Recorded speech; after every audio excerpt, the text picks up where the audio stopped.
Hello everyone and welcome. My name is Dr. Stephen James and I want to thank you for taking time out of your day to be here for this presentation. I hope you will find it educational and entertaining, and I'd also like to make it interactive as a discussion. And so as I present, if you have questions or comments you'd like me to slow down or to clarify a point, please just raise your hand and I'll be very happy to pause and speak with you. The title of this presentation is From Exhausted to Energize, and it's a high-level view of the relationship between time and travel. Now, on face value, that may seem like a somewhat esoteric topic, but another word for that would be jet lag. And I suspect that everyone in the audience, including myself, has had at some time in their life a struggle with jet lag. In fact, there may even be a few people in the audience today who are very jet lagged at this moment. Let me give you a little bit of my background as to where my expertise in jet lag comes from. When I started medical school, I was already interested in the concepts of the history of science and medicine. During medical school, I realized I was also equally intrigued with the idea of sleep medicine and chronobiology. Now, chronobiology is the science of how the body takes time to regulate physiological function in order to ensure good health. A good example of that would be the secretion of melatonin at night by the pineal gland while we sleep. After medical school, I did my specialty training in sleep medicine and in psychiatry, and then I was very lucky to follow that up with several years in academic medicine at the National Institutes of Health and the University of Pennsylvania. This allowed me to pursue my research interest in sleep and chronobiology, to do some writing, and also to teach medical students and residents. After several years, I was approached by the pharmaceutical industry and recruited to develop melatonin as a treatment for jet lag, and it was an offer that was too good for me to turn down. And for the next 25 years, I worked in the pharmaceutical industry in drug development and in medical education. In 2018, I decided to retire, and now I can say I happily am retired in Southern California. And I spend all my free time now on reading and researching chronobiology and sleep, writing, and giving presentations to groups like yourselves. So I want to thank you for this opportunity to speak about something which is a topic of great passion for me. Let me also give you a little bit of a background on my cruise history. The first time I was on a cruise was in 1975, when I decided it was time to quit traveling in Europe and come home and get a real career. And so I came back to start medical school. And since that time, I've been on multiple cruises. And I can say without any reservation that every single cruise has been a delightful, exciting adventure for me. I can't think of one bad cruise.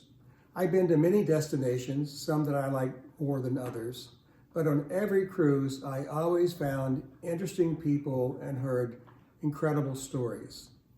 I think those of you in the audience who've had multiple cruises, and I'm sure that's probably the majority of you, but also agree with me that sometimes the people you meet along the way of your journey are far more interesting and important to you than the final destination.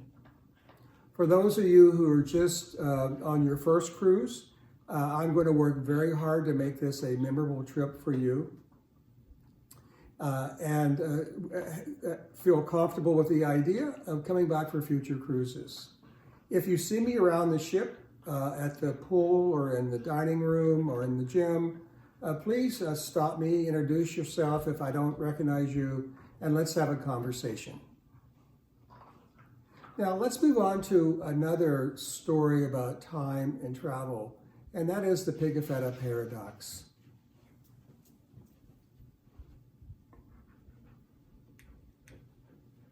The Pigafetta paradox was an unexpected outcome from the historic circumnavigation of the Earth by Ferdinand Magellan and his crew. In 1519, Magellan had to recruit members of his crew, and he selected over 240 men to crew on his ship. He also had to assemble a flotilla of 5 ships for the journey. He also had another category called supernumerary, and these are people that he brought on board who served other functions other than the typical crew functions on board. And one of these supernumeraries was named Antonio Pigafetta. Now, Pigafetta was Italian by birth, and his task was to record in a diary every day the activities on board.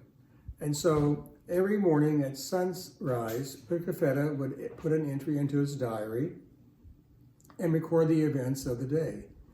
It's been said that Pigafetta was the first person to record the term Pacific Ocean, which he entered into his diary after Magellan ships left the Strait of Magellan and entered the Pacific Ocean.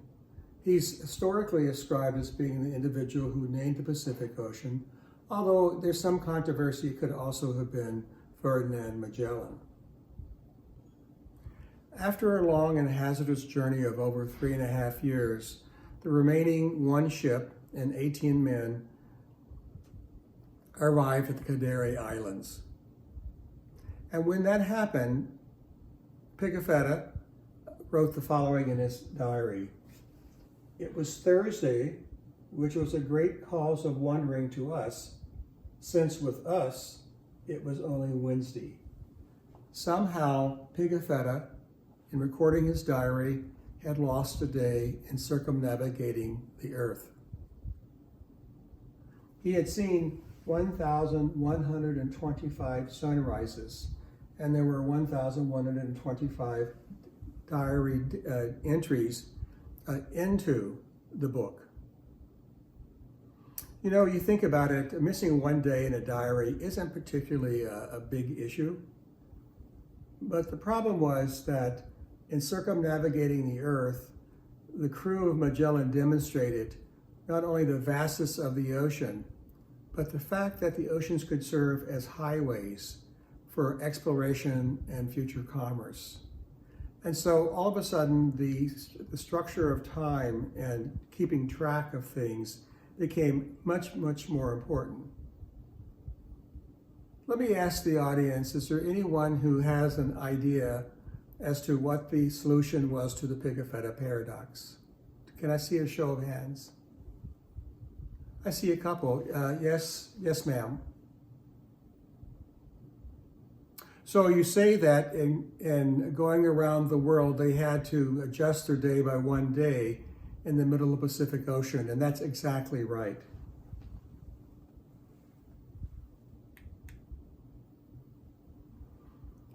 Although it wasn't available at the time of Pigafetta, 300 years later in the 19th century, the international date line was established by a convention. And so now, as we cross the international date line, we go from Wednesday to Thursday. We pick up a day. We go from today to tomorrow. This is, as you know, 180 degrees opposite from the prime meridian that goes through Greenwich, England. But this did not exist at the time of Pigafetta, and so he could not adjust the diary. Does anyone think that Pigafetta, since he was obviously off at least 1 day in his time when he arrived in the Canary Islands, would he be someone that you might suspect would have jet lag? Is that what we call jet lag? Well, the answer is no. And the fact that it's not jet lag provides us some very interesting information in understanding what exactly jet lag is. We'll get to that in the next slide. So let's move on to the next slide and the discovery of jet lag by an American aviator and pilot named Wiley Post. Now, Wiley Post was born in 1898 in Texas and eventually settled in Oklahoma. In his memoirs late in life, he wrote that he remembered as a child growing up and looking across the green ocean of the prairie and thinking that he might be someday like Christopher Columbus and go over that ocean. He wanted to wander and explore like Christopher Columbus. When World War I broke out, he tried to enlist and eventually was able to enlist in the Army Air Services. He wanted to be a pilot, but unfortunately for Post, the war concluded before he completed his training. After the war, looking to do something in aviation, he joined a barnstormer group. Now, barnstormers in those days were groups of aviators who literally flew from barn to barn doing acts for the people on the ground. They could be doing flight acrobatics like a barrel roll or a loop-to-loop and things like that. And Post, his job was to stand on the wing and wave to the crowd and juggle balls and do all kinds of feats on the wing of the plane. It's been said that Wiley Post also was one of the first people to devise the idea of a parachute. I can understand why that would be a necessity for him, but I'm sure he's not the only one who thought of that at the time. Eventually, Wiley Post realized he couldn't make a living standing on the wing of an airplane, and he started working as a roughneck on oil rigs in Oklahoma. And during that time, he had an accident that damaged his left eye and led to the complete loss of it. And here you see the patch over his left eye. He received some small financial compensation for the loss of his eye, and he decided to take that and invest in the future in aviation. And so he bought this plane, a Winnie Mae eventually, that he owned, and he decided to make his living as an aviator. He was very interested in speed, getting from place to place as fast as possible. And he started taking flights, transmitting airmail. And that's how he initially made his living. You can see on the fuselage of the plane, Los Angeles to Chicago, 9 hours, 9 minutes, 4 seconds, August 27th, 1930. At that time, that was a world's record. And so he positioned himself again as a very fast pilot that could deliver the mail. Eventually, he decided he wanted to set records in circumnavigating the Earth. He didn't know Magellan, or probably did not know Magellan, but he certainly remembered and remarked in his memoirs about growing up along the prairie and wanting to cross the green ocean. And so Wiley Post and his co-pilot and navigator Harold Gatty left New York in 1931 and flew around the world in 8 days, 15 hours and 15 minutes from June 23rd to July 1st, 1931. When Post arrived in New York, he received a ticker tape parade that was as large or maybe even larger than Charles Lindbergh, who flew across the Atlantic Ocean several years earlier. He was invited to the White House to meet the president. And he wrote a book entitled Around the World in 8 Days, kind of a play on Jules Verne, if you will. Despite that, he struggled and still couldn't make a living as an aviator. And so he decided to try again, but this time to set a world record as a solo pilot. And so he became the first man to fly solo around the world. In fact, he may be the only man to ever do that in an airplane, as far as I know.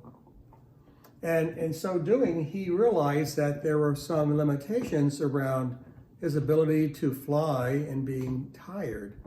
And so he was the first to think of the idea of an autopilot, and he contrived an apparatus that would keep the flight stick in a certain position so he could take a little nap while the plane was flying. He also learned how to navigate by radio beacons. And so he started the idea of navigation by beacons. He arrived back in New York in 7 days, 18 hours and 49 minutes in 1933. And again, faced a hero's welcome, but not much wealth. Over the next several years, he continued to experiment and pioneer new technologies. He was the first person to realize as he flew higher, his plane went faster, and he realized that if he could get high enough, he might be able to fly even faster. He was the first person to recognize the ideal of the jet stream. But in order to get to high altitudes, in order to survive and function, he had to be in a pressurized environment, as we all know. And his plane was made out of fiberboard and cloth and wire, and certainly could not be pressurized. And so what he devised is, he started working on a pressure suit. He made 3 different iterations of this until the third one finally succeeded. And here you see him posing. You can see his patch over his left eye again. And he's about to take this helmet and bolt it on and then get into his plane. He was able to fly to the height of 48,000 feet in this pressurized suit. The first person to actually get that high and be in the jet stream. Unfortunately, Wiley Post had a short life. He died in his mid-30s of an airplane accident in Alaska. But despite that, in his brief time, he achieved many different objectives. He was the first person to discover the jet stream and fly to high altitudes. He circumnavigated the Earth twice, once as a pilot with a navigator and co-pilot, and the second time as a solo pilot alone. He created the pressurized suit. He also started the impetus of trying to commercialize air flight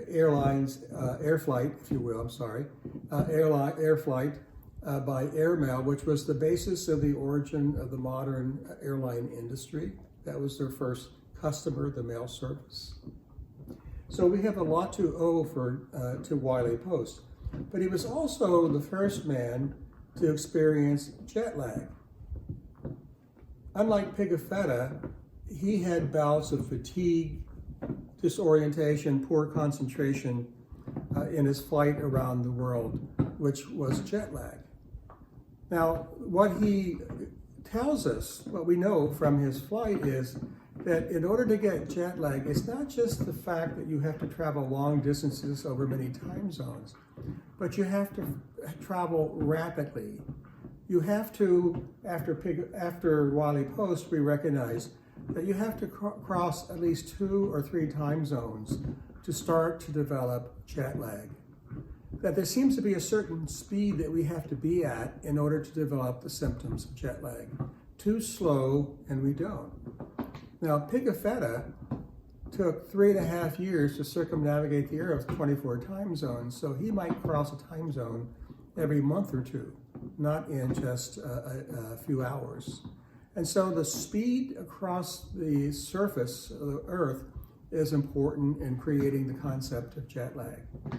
Now, in the 1930s, very few people flew, and very few people could go up to the jet stream and fly fast. And so this was a somewhat rare, kind of esoteric activity, if you will. But that was all to change by the middle of the 20th century. In the middle of the 20th century, we now have the technology we call the jet.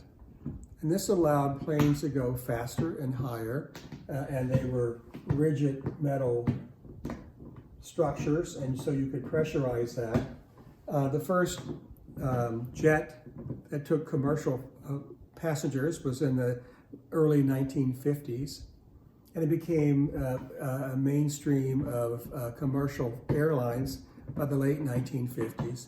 But probably the first person who began to characterize the issues of jet lag was inadvertently a diplomat John Foster Dulles, who is the individual that we named Dulles Airport after. John Foster Dulles was the Secretary of State to the United States. And his story was that he flew from Washington to Cairo on a military jet. They didn't have commercial jets yet at that time in 1956 for him across the Atlantic Ocean. And he flew to Egypt, and he negotiated in Egypt with the President Nasser with the promise that the United States and Great Britain would finance the development of the Aswan Dam. After handshakes and signatures, he flew back to the United States, and when he arrived, he realized that the Egyptians had also negotiated an agreement with the Soviet Union to purchase weapons, military weapons from the Soviets. And he became very upset by that, felt that he had been misled. Why would the United States and Great Britain finance the dam when the Egyptians were taking their hard-earned money and buying weapons from the Soviets? And so he dismissed the agreement, canceled it, with severe international consequences. It was in part because of the cancellation of that agreement that the Egyptians later on, the next year, nationalized the Suez Canal and created an international crisis. In retrospect, John Foster Dulles said that he made that decision because he had fatigue and couldn't think straight because of the jet lag.